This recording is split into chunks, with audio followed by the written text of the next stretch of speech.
in late 2019, in the dead of winter, I went to the ruins of Chernobyl and the surrounding city of Pripyat, which is a nuclear devastation.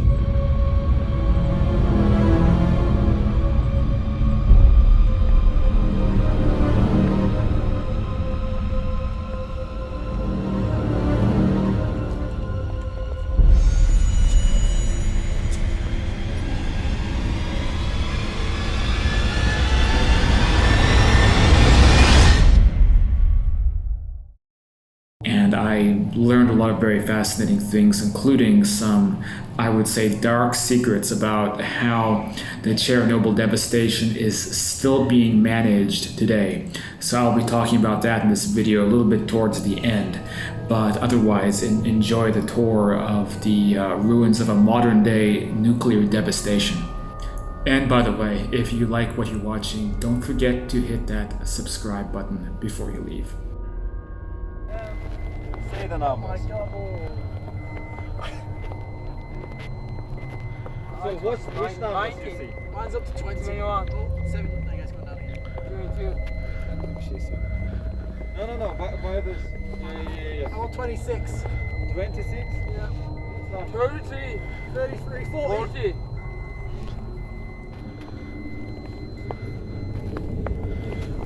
No, go away. 43.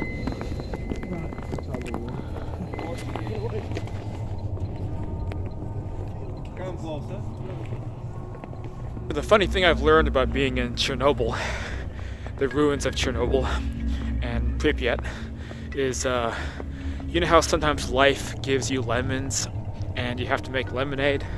Well, in this case, life gives you a nuclear meltdown that almost destroys all of Europe, and the best thing to do is make it into a tourist attraction and make millions and millions of dollars, which is basically what's happened here since the meltdown happened in 1986. And it's quite remarkable to see what it's all become, and I think it appeals to kind of a morbid curiosity in many of us. So let's explore Chernobyl and see what it's all about here in the dead of winter.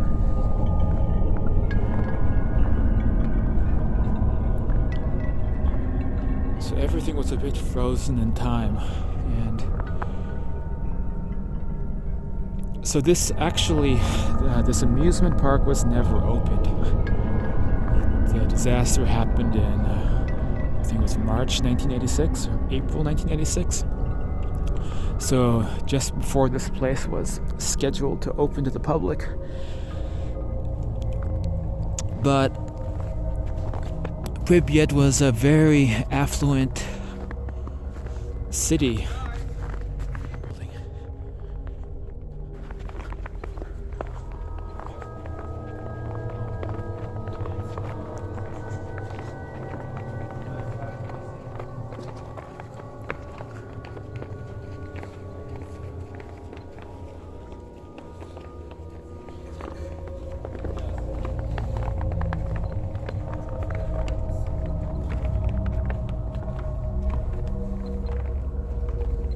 And this is actually one of the more contaminated areas.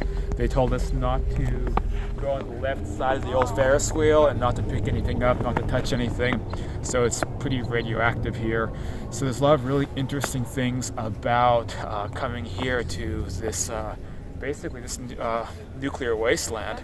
And one of the things that's really interesting is, to me, when you conceptualize a nuclear wasteland, we think of like Mad Max, or we think of the Fallout games. So we think of dead trees, no wildlife, everything is just destroyed and dead. But that's not the case. So this is, a city that was exposed to what would be the equivalent of 10 Hiroshima bombs going off. So this would actually be an even worse nuclear wasteland compared to, for example, what you might see in Hollywood or in a film like Mad Max. But everything is, of course, quite lush and there's lots of wildlife. It's just still quite dangerous when it comes to the radiation levels for humans to be exposed for too long. But it's still safe enough to be able to come here as a tourist. You don't want to pick things up. You just have to be a little bit careful where you go and stick to what the tour plan is. So there's definitely some misconceptions about what a nuclear wasteland might be like. And measure here this area. Here we have a hotspot. What's that? Like 7 something. So like 70 times. Actually, it has more than 30. So we're now going to the main square, Pripyat. It's one of the more irradiated areas. And so let's check it out. We're just leaving the amusement park. What's left of the amusement park. And yeah, let's check it out.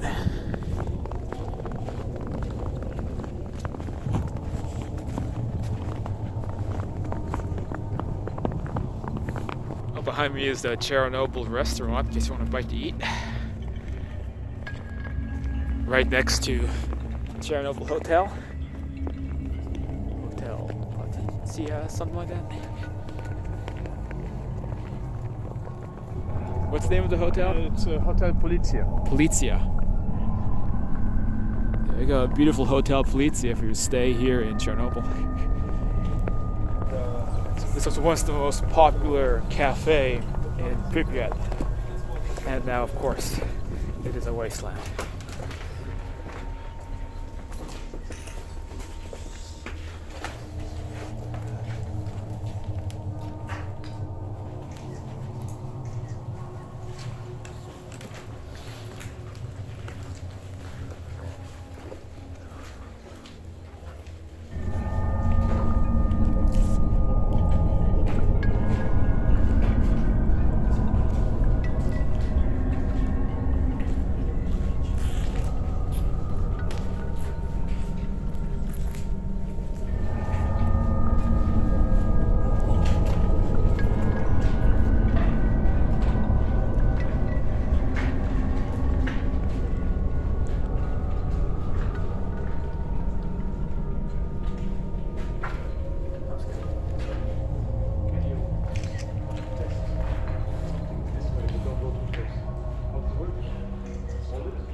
Here is the Chernobyl 2 weather tracking system, used primarily to detect potential American missiles targeting the Soviet Union.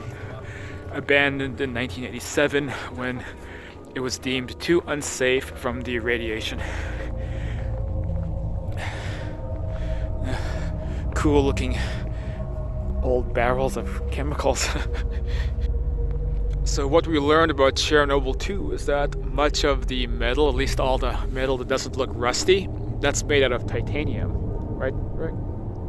Yeah, I guess I would say that there's quite a lot of titanium there, but obviously there'll be that part of there will be made of iron, so that's why it's rusted so much. But this Yeah, the non-rusty parts, and so it's actually worth probably a lot of money still. Yeah, but for just sitting here doing nothing. Yeah, but people are afraid it might be radioactive, so although the fear is a little bit exaggerated. It doesn't seem like there's actually that much radiation here, but yeah, they just kind of left it all as is. But hey, it's still making money from tourism.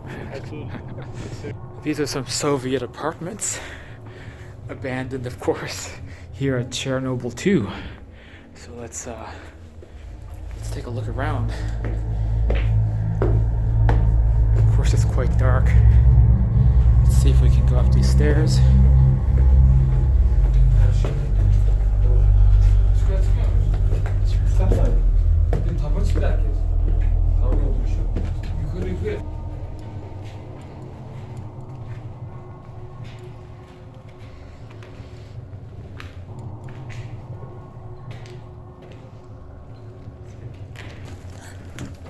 Here it is.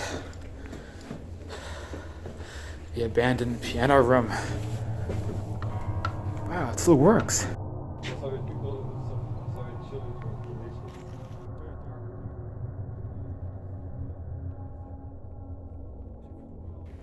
This is the remains of, I think, a fire station.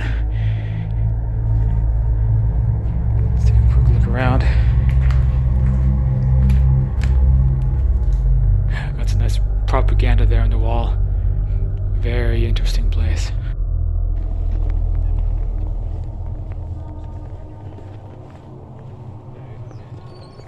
We finished village just this year at summer. And if Soviet Union spent just 281 days for building first sarcophagus, Ukraine spent 10 years, more than 10 years for building the second shelter. So now we're going off to eat at the cafe, the Chernobyl cafeteria. So it's kind of funny because through the trees is the Chernobyl reactor itself. And over here is where we're going to go eat at. Something just kind of funny about being in spitting distance of where the nuclear meltdown happened and then having lunch over here. But, you know, they figured this thing out. I guess it's pretty safe. Yeah, this looks so bad. The Chernobyl Cafe. Let's see what we got going here. We've got some beets and carrot. Some kind of a beef stew. Molto Bologna in Italy.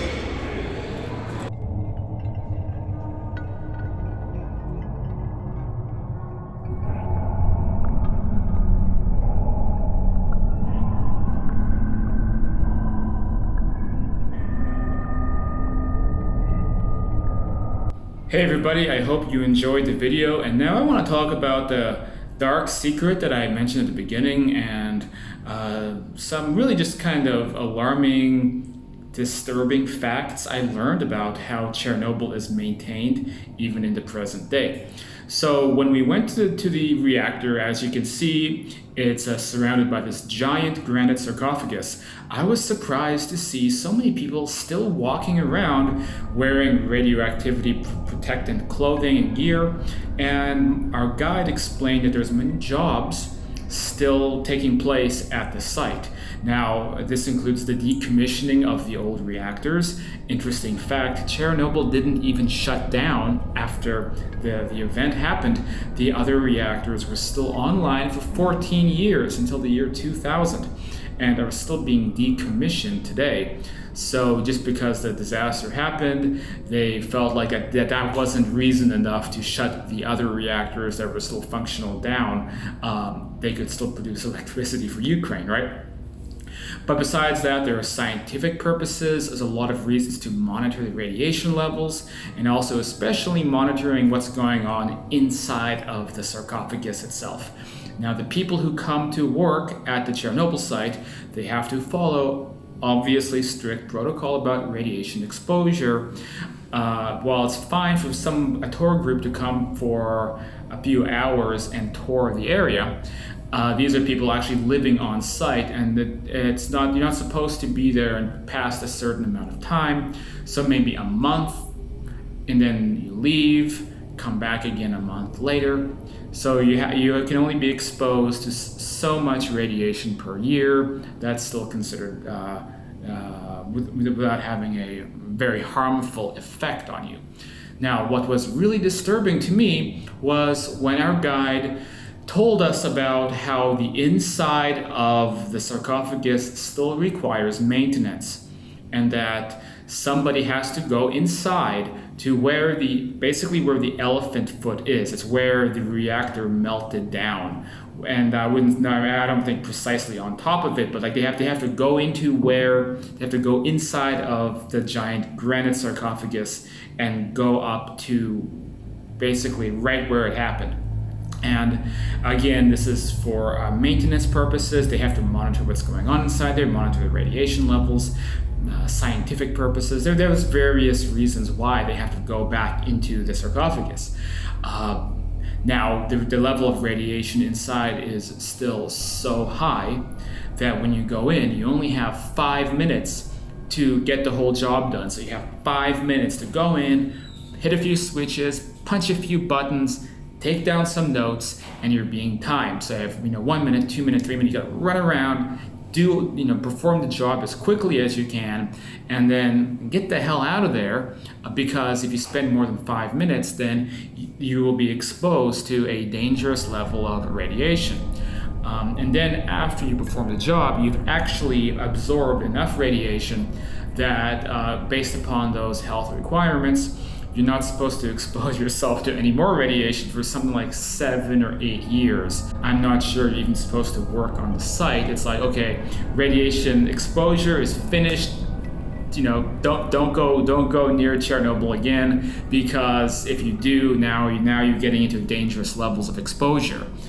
Okay, so I thought to myself when I heard this, wow, that's an incredibly brave position to be a member of a scientific team who decides to, who gets chosen or volunteers to go into the reactor itself, test things out, do the readings, take the notes, and then get out. And so I asked, this is where we get to the juicy part, or I would say the pretty disturbing part. Because I asked my guide, the thought occurs to me, and my guide seemed reluctant to respond when I asked this. I asked him, okay, so what kind of career do you end up, a job where you go into the reactor core? I assume they get paid a lot of money to do this, and I assume it's like a scientist or a professional that goes in and does this.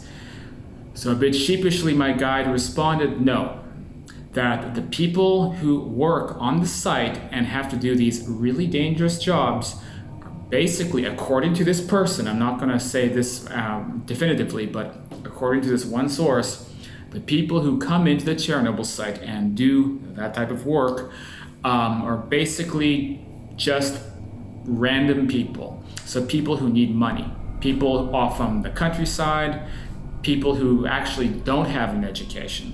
That's because they don't want to pay them very much money, and the people in the scientific fields probably don't want to do the job because they know it's too hazardous.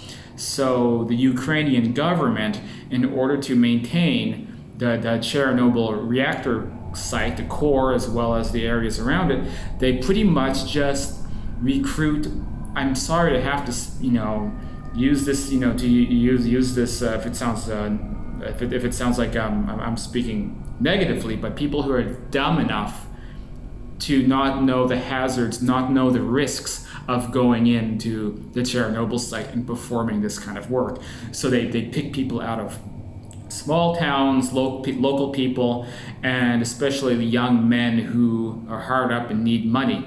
And they say, okay, we have a job for you, just put on this suit, run in there for 5 minutes, we want you to do this, we want you to get these numbers, check this, and get out. They say, okay.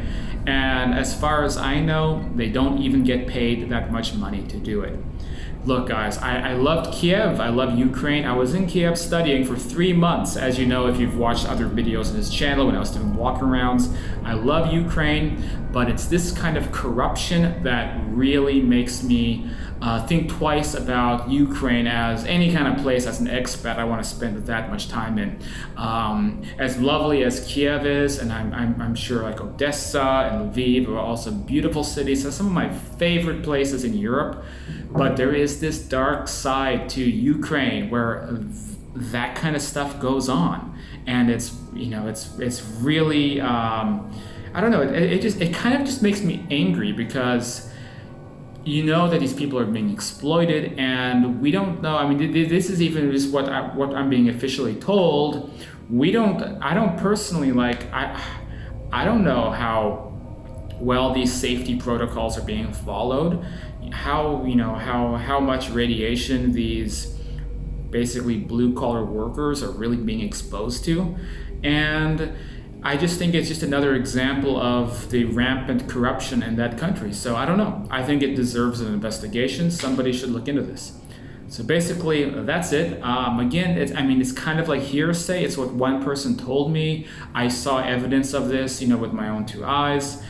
And it's not technically that bad if it's just, if they're just performing routine maintenance, groundskeeping, whatever it is, and then everybody knows that they're only allowed to work certain amounts of time, and there's teams of professionals monitoring all of that. But there's just something about having the job of going into the reactor core itself and be doing something that's that dangerous, that requires such precision and such an exact amount of time, for that to be handled by a non-professional is just really disturbing to me. But I'm not Ukrainian, so maybe I have a different way of looking at things. Anyway, thanks for watching this video. I hope you enjoyed it. Hope you learned something. Again, hit that subscribe button if you're new around here. This is Cyrus the Explorer. Find me on Instagram at Cyrus_the_explorer. And I'll see you guys on the next video.